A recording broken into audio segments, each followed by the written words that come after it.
Okay, so this is the what was the number 3 one-room schoolhouse on the outside, and where we just were was toward the back there, where those larger windows are.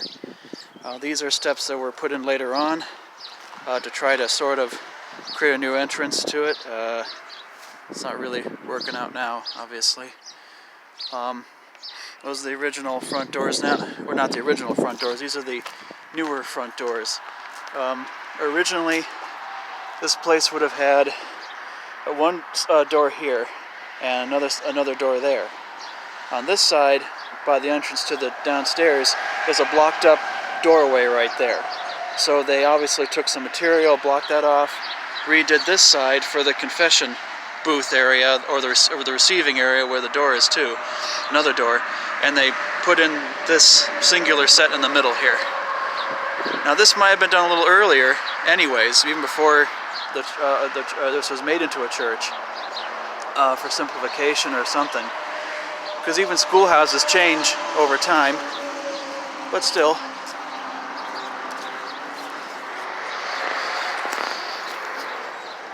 This is some of the foundation. Now this building may have been risen up on top of this later. It may not have had this foundation originally. It may have been on a wooden foundation flatter to the ground, and then they just raised it up and built a basement underneath. And that's what I think they did, because this is later on. This basement is younger than the building that's sitting on it.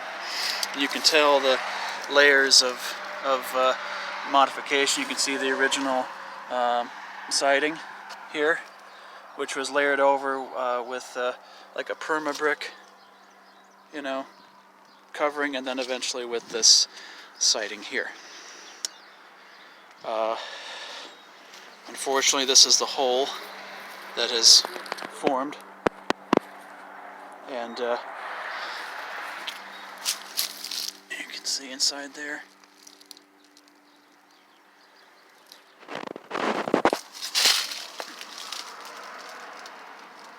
Original, well, again, a latter-day boiler system that was installed here, a furnace. Now, originally, this building wouldn't have had that. It would have had an old-fashioned cast iron potbelly stove upstairs, and probably toward the front there, with the chimney going up. Or it could have been further to the back, with the chimney going up through the middle. There was a cupola on top. This is the latter-day 1920s, 30s, 40s edition, put onto the back.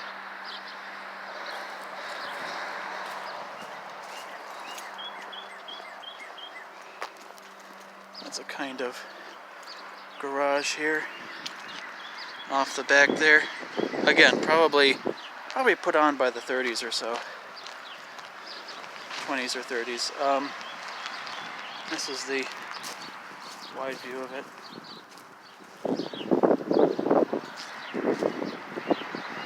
And it's been used for storage and whatever for some years anyways, but at this point, I mean, the building itself is intact well enough, honestly.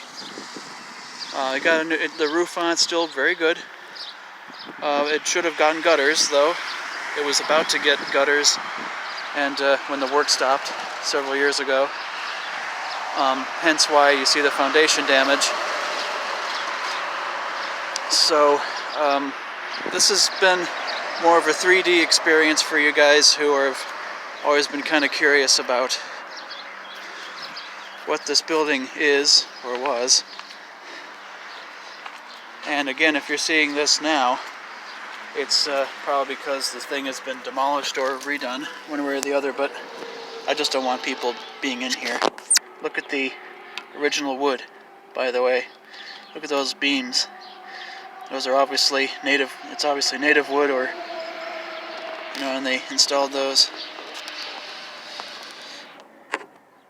It would have had notches in there too if they, so that they can be placed in the right places.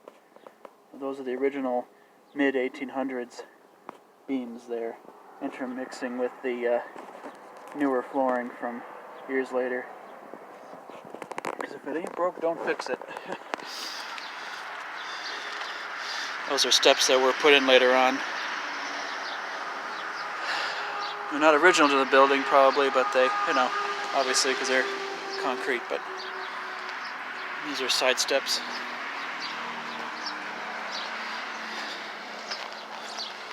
So yeah, this is the original,